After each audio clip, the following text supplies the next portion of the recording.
Once upon a time in a cozy little cottage, there lived a small, curious mouse named Oliver. Oliver was unlike any other mouse in the house. He had a keen interest in everything that ticked, talked, or chimed. His favorite object in the entire cottage was an old, majestic grandfather clock that stood tall in the living room. The clock was ancient, with intricate carvings on its wooden frame and a pendulum that swung rhythmically, marking the passage of time. Every night, when the house was quiet and the humans were asleep, Oliver would sneak out from his tiny hole in the wall and sit by the clock, listening to its steady ticking. He found the sound soothing, almost like a lullaby that helped him drift into his dreams.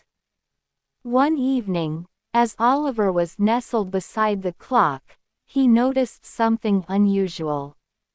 The clock's ticking had grown faint, and the pendulum was moving slower than usual.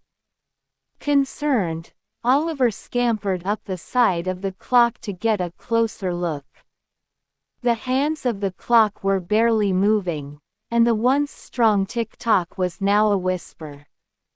Oliver knew that without the clock's steady rhythm, the cottage would lose its sense of time. The humans depended on the clock to wake them up in the morning, to know when to eat, and even to wind down in the evening. Without it, chaos could ensue. Determined to help, Oliver decided to venture inside the clock. He squeezed through a small gap in the wooden frame and found himself inside the clock's intricate machinery. The gears were massive compared to Oliver, but he could see that something was stuck between two of them, preventing the clock from working properly. With all his strength, Oliver pushed and pulled until he dislodged the tiny pebble that was causing the trouble. As soon as the pebble was free, the gears started turning again, and the clock resumed its steady ticking. The pendulum swung back to life, and the hands moved gracefully across the face of the clock. Oliver felt a surge of pride as he watched the clock come back to life.